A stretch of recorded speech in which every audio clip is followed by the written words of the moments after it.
spread about the cockpit. What the fuck? Researchers tried... Just to let you know, all these reactions are recorded live over on Twitch.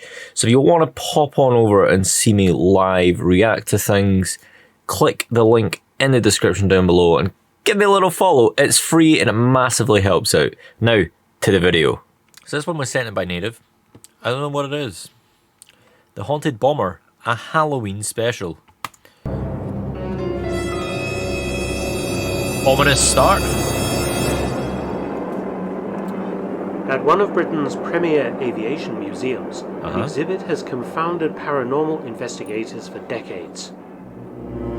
Wait. Opened in 1979, the RAF Museum at Cosford, Shropshire, today houses dozens of aircraft that have served the United Kingdom, along with captured enemy aircraft, some famous airliners, and the National Cold War exhibition. Is this a bit like haunted Among this planes? stellar cast of aircraft is an Avro Lincoln B-2 bomber, RF-398.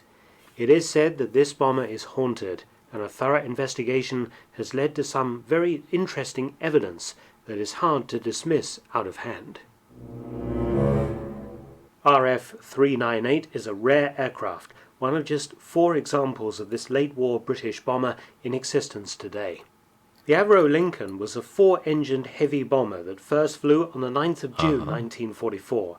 Developed from the Avro Lancaster, the Lincoln entered service in the late 1940s, but in the 1950s the RAF adopted 3 new V-bombers, advanced jet-powered strategic bombers to carry Britain's nuclear deterrent, and the Lincoln was phased out, the last of the piston-engine bombers in the RAF. There's a semi-reaction videos inside Discord has. 1945, Sorry. but was not issued to an operational squadron until 1952. Struck from RAF service in 1963, it arrived at the then RAF Cosford in the late summer of 1968. But how's it haunted? The museum opened in 1979, but by then RF-398 was in a dilapidated condition. Dilapidated? Mechanics It's a nice started word. a long-term restoration.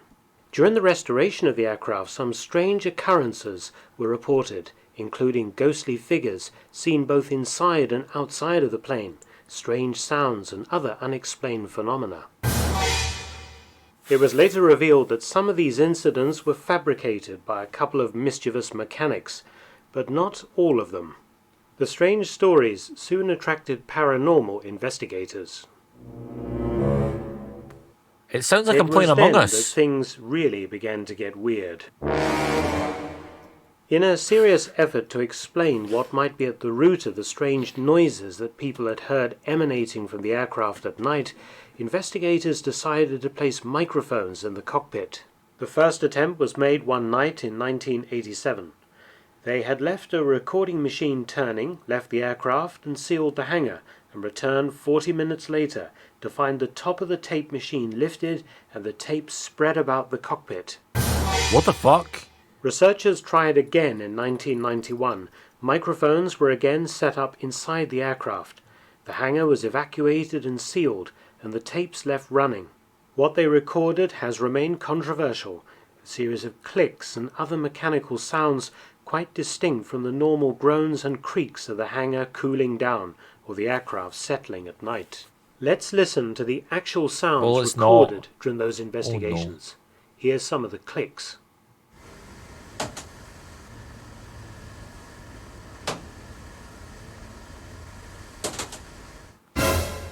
That sounds not needed. Later recordings also picked up another strange sound.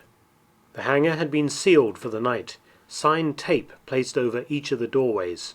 On each occasion, the investigators used several different microphones and recording devices to ensure that the sounds were not faulty equipment. What follows is another mysterious recording made inside the empty aircraft at night. Now listen up, here's a story about... The recordings were played to former Lincoln aircrew.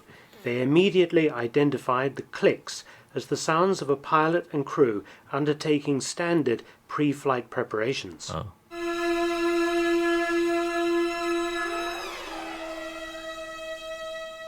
But what about that strange whining sound? Yeah.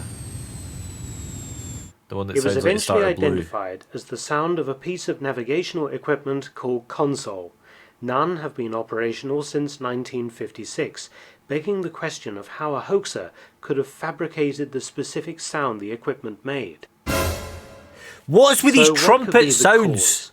It was said that the last pilot who flew RF-398 loved the Lincoln and claimed he would return to, quote, haunt his baby, unquote. He was killed in an air crash near Cosford shortly afterwards. Perhaps this explains the spectral figure who has been reported by staff at the museum, a figure seen sitting in the navigator's position in the nose or in the rear gun turret. Whether you believe the evidence presented here or not, Lincoln RF-398 has indeed a curious reputation. So if you Clearly. visit Cosford, glance up at her cockpit window, and perhaps you'll see her last pilot staring right back at you. Happy Halloween.